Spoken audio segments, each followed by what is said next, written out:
Hello investors, simply stocks में आपका स्वागत है।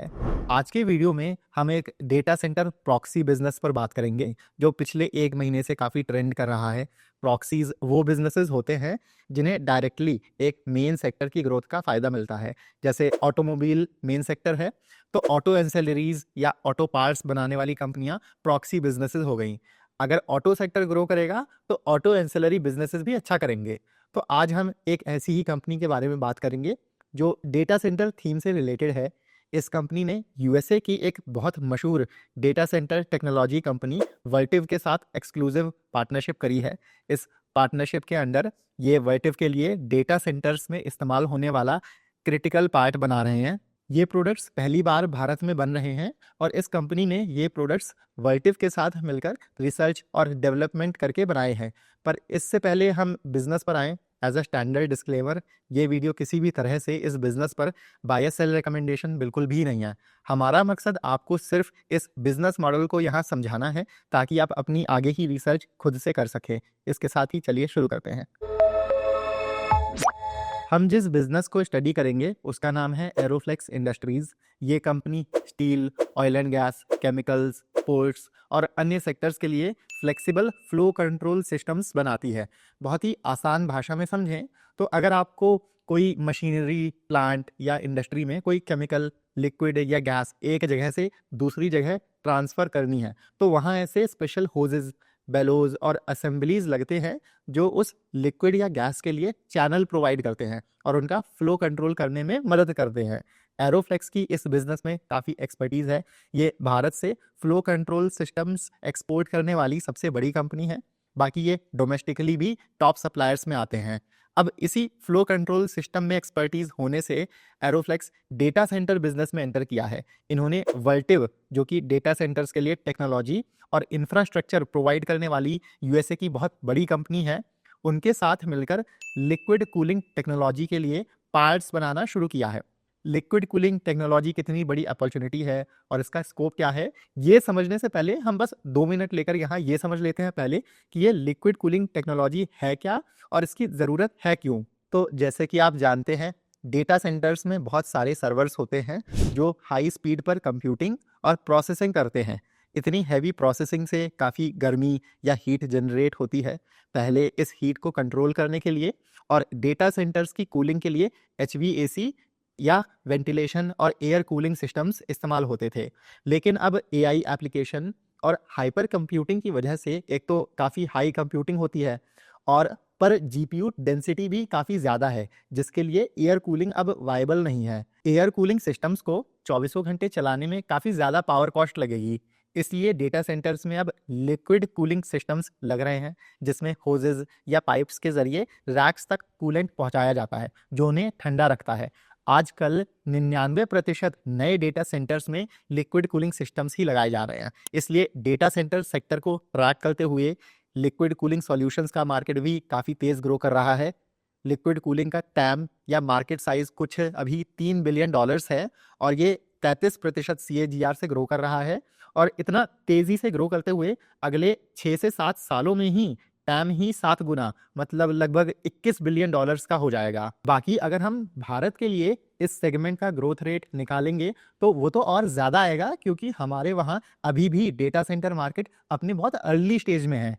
बाकी दुनिया भर में वर्टिव का कम से कम 25 से 30% मार्केट शेयर है लिक्विड कूलिंग सेगमेंट में। और अब जैसे जैसे भारत में डेटा सेंटर्स आ रहे हैं, वर्टिव की मदद से एरोफ्लेक्स उनमें कंपोनेंट सप्लायर रहेगा। और अपने आप में भी वर्टिव पिछले 1-1.5 साल में काफ़ी अच्छा किया है। अगर हम US स्टॉक मार्केट की बात करें तो इनके पास टेक्नोलॉजी का मोड है, मतलब एरोफ्लेक्स के पास, जो काफ़ी हद तक एरोफ्लेक्स को टेक्नोलॉजिकल एडवांटेज देगा और कंपटीशन को दूर रखेगा।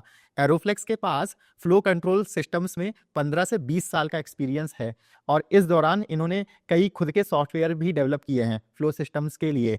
किसी नए प्लेयर को इस सेगमेंट में एंटर करना जो वो चाह रहा है, उसको ये टेक डेवलप करने में सालों लग जाएंगे। बाकी टेक्नोलॉजी तो एक पार्ट है, वर्टिव के साथ पार्टनरशिप की वजह से इन्हें डायरेक्टली बड़े कस्टमर्स का एक्सेस मिल गया है। ये एक B2B प्रोडक्ट है। आप डायरेक्टली डेटा सेंटर को तो प्रोवाइड कर नहीं सकते हो अपना प्रोडक्ट, आपके प्रोडक्ट के ऊपर भी कई सारी टेक्नोलॉजी है और काम है, तो आप सीधा डेटा सेंटर्स को सप्लाई कर नहीं पाओगे। तो ऐसी पार्टनरशिप होना बहुत ज़रूरी है।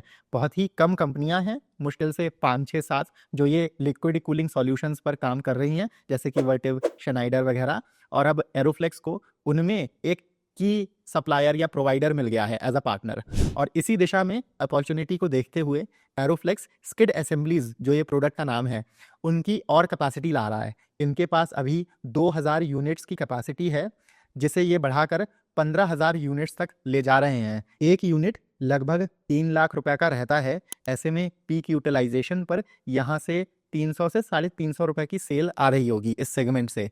बाकी मैनेजमेंट का कहना है कि आज से 3 साल बाद कंपनी की 1/3 सेल्स इसी सेगमेंट से आएंगी।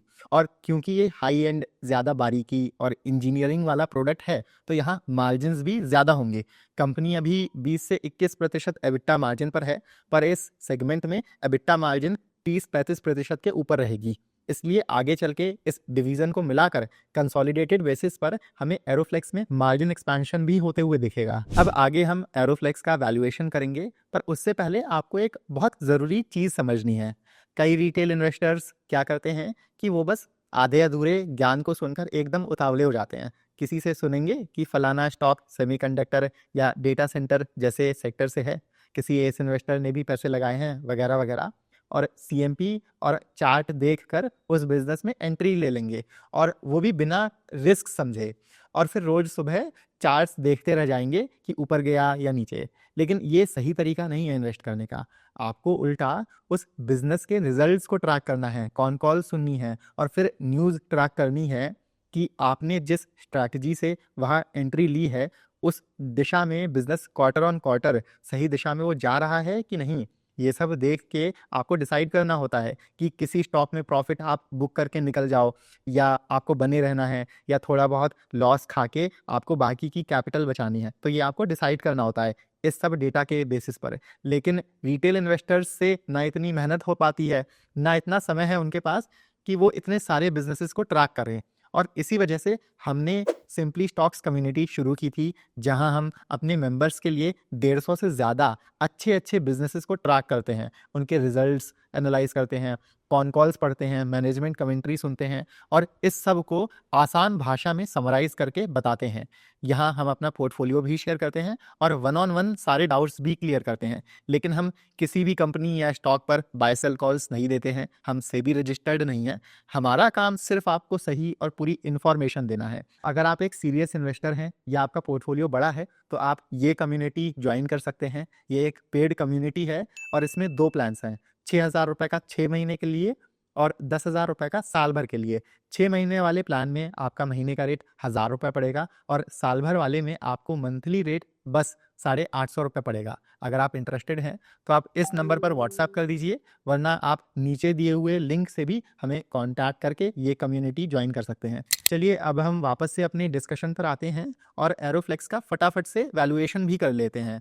तो कंपनी ने आज से 3 साल बाद के लिए लगभग 1,000 करोड़ रुपए सेल्स का गाइडेंस दिया है, जो कि FY26 माने कि इस साल के लेवल से अंदाजन 30% की CAGR सेल्स ग्रोथ बनती है। इनके 4 से 5 बिजनेस सेगमेंट्स हैं, जिन्हें आप चाहो तो प्रोडक्ट सेगमेंट्स भी बोल सकते हो। होजेज, बेलोज, मिनिएचर बेलोज से लेकर असेंबलीज, और लिक्विड कूलिंग सिस्टम्स के लिए स्किड असेंबलीज, ये सब मिलाकर ये अपने पीक कैपेसिटी यूटिलाइजेशन पर लगभग 1,000 करोड़ रुपए की सेल्स ला रहे होंगे। और हम ब्लेंडेड बेसिस पर 25% एबिटा मार्जिन लेकर चलते हैं, वो आपकी लगभग 20% के आसपास नेट प्रॉफिट मार्जिन बनेगी आज से 3 साल बाद। माने कि 3 साल बाद एरोफ्लेक्स का ये 20% नेट प्रॉफिट मार्जिन के हिसाब से मुनाफा 200 करोड़ के आसपास रह सकता है। इस पर अगर हम एक एग्जिट पी दें कि आज से 3 साल बाद कंपनी को शायद से 40 से 50 का पी रेशियो मिले, तो आप देखोगे कि ये एग्जिट पी पर मार्केट कैप एरोफ्लेक्स का 8,000 से 10,000 करोड़ रुपए निकल कर आता है। Again a very strict standard disclaimer, ये मेरे पर्सनल कैलकुलेशंस और एजम्पशंस हैं, ये कोई बाय सेल कॉल या प्राइस प्रेडिक्शन बिल्कुल भी नहीं है। यहाँ हमारा पर्पस है कि आप ये समझो कि आप कैसे खुद से एग्जिट पी का कॉन्सेप्ट लेकर एरोफ्लेक्स को वैल्यू कर सकते हो। अब ये आप पर निर्भर करता है कि आप एरोफ्लेक्स को आज से 3 साल बाद कितने का पीई देना चाहते हो, 35 का, 40 का या 50 का। पर्सनली मैं 50 का एग्जिट पीई लेकर चलना चाहूँगा, क्योंकि मेरा ऐसा मानना है कि डेटा सेंटर थीम भारत में आज से 1-2 साल बाद एक बहुत ही इमर्जिंग थीम निकलेगी। और जैसे हम देखते हैं ना कि डिफेंस या एरोस्पेस बिजनेसेस में बहुत प्रीमियम वैल्यूएशन हमें देखने को मिलता है, तो ऐसे ही डेटा सेंटर प्रॉक्सी बिजनेसेस भी, खासकर जिस प्रोडक्ट सेगमेंट्स में कॉम्पिटिटर्स कम रहेंगे, उनको भी एक प्रीमियम वैल्यूएशन मिल सकता है या मिलेगा। जैसे अभी भी एरोफ्लेक्स को अगर आप देखोगे जाके, तो वैल्यूएशन प्रीमियम लगेगा आपको। ये 40 से 50 के पी रेशियो पर ट्रेड कर रहा है। खैर, अगर हम यही 40-50 का एग्जिट पी एरोफ्लेक्स के लिए दें, तो 40 से 50% सीएजीआर टाइप आपका केस बनता है या अपॉर्चुनिटी बनती है। और यहाँ पे वैल्यूएशन का ट्रिगर क्या है एरोफ्लेक्स के लिए, कि आज से 2-3 साल बाद इनका डेटा सेंटर बिजनेस एकदम मैच्योर हो जाएगा। मैच्योर हो जाएगा मतलब कि वो इतना बड़ा हो जाएगा कि इनके बिजनेस में अच्छा खासा कंट्रीब्यूशन लाएगा। माने कि 3 साल बाद कंपनी की ग्रोथ और तेज हो जाएगी। इसको आप ऐसे समझो कि अभी ये स्किड असेंबलीज इनके लिए एक हाई ग्रोथ सेगमेंट ज़रूर है, पर क्योंकि ये नया प्रोडक्ट है, इनके बिजनेस में इसका कंट्रीब्यूशन अभी बहुत छोटा है या ना के बराबर है। एरोफ्लेक्स को ये स्किड असेंबलीज के लिए अभी बस 2 ऑर्डर्स मिले हैं और उनकी वैल्यू 10 करोड़ रुपए से भी कम है। इसलिए उसकी ग्रोथ का कंपनी की ओवरऑल कंसोलिडेटेड ग्रोथ पर कुछ खास फर्क नहीं पड़ेगा। पर जैसे जैसे ये हाई ग्रोथ सेगमेंट की हिस्सेदारी टोटल बिजनेस में बढ़ती जाएगी, तो ऑटोमेटिकली कंपनी का कंसोलिडेटेड ग्रोथ रेट बेहतर होता चला जाएगा। या ऐसे भी हो सकता है कि ये जो हम 30% सेल्स ग्रोथ देख रहे हैं पोटेंशियल, वो लॉन्ग टर्म के लिए सस्टेन कर ले जाए। तो आज से 3 साल बाद एरोफ्लेक्स एक नेक्स्ट ऑर्बिट में चला जाएगा, जहां पर कंपनी में और ज़्यादा तेज ग्रो करने का पोटेंशियल होगा और डेटा सेंटर बिजनेस अच्छी खासी सेल्स ला रहा होगा।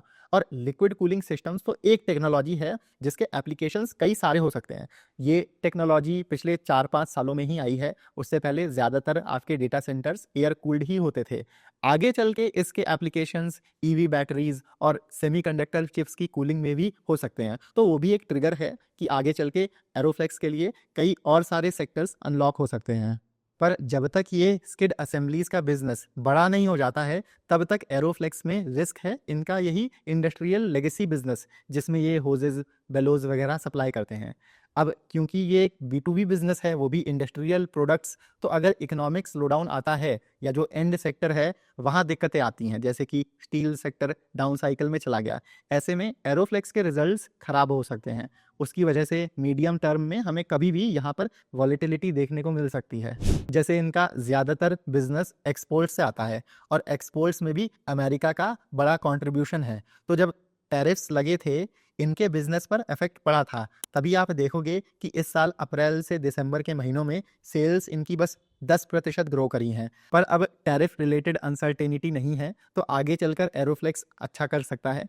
बाकी जो भारत और यूरोप का एफटीए हुआ है, उसका भी इन्हें फ़ायदा मिलेगा। टर्की से इन्हें काफ़ी कंपटीशन मिलता है, तो एफटीए से यूरोप में इनके प्रोडक्ट्स पर ड्यूटीज़ नहीं लगेंगी, तो ये प्राइस बेसिस पर अब अच्छा कॉम्पीट कर पाएंगे। पर मोटा माटम आपको एरोफ्लेक्स के स्किड असेंबलीज बिजनेस को ट्रैक करना है यहाँ से, और एक long term point of view देखकर चलना है आपको। तो एक बार आप खुद से भी एरोफ्लेक्स को स्टडी कर सकते हैं। कोई बहुत हाईटेक बिजनेस नहीं है, भले डेटा सेंटर थीम से है, पर आई होप कि आप बहुत आसान भाषा में समझ गए होंगे कि ये बिज़नेस कैसा है और इसके प्रोडक्ट्स वगैरह क्या हैं। बाकी अगर आपको ये वीडियो पसंद आई है तो इसे लाइक ज़रूर करिएगा और आप हमारे चैनल को भी सब्सक्राइब ज़रूर करिएगा। सिंपली टॉक्स के थ्रू हमारा पर्पस है कि हम रिटेल इन्वेस्टर्स के लिए कई सारे बिजनेस मॉडल्स को सिंप्लीफाई कर पाएँ, ताकि वो रिसर्च जो म्यूचुअल फंड्स और एस इन्वेस्टर्स के पास रहती है वो आप तक भी पहुँच सके। तो अगर आप हमें लाइक्स और चैनल को हमारे सब्सक्राइब करके सपोर्ट करोगे, तो हम आपके लिए ऐसे और वीडियोज़ ला पाएंगे। बाकी मिलते हैं हम आपसे अगले वीडियो में। Happy investing.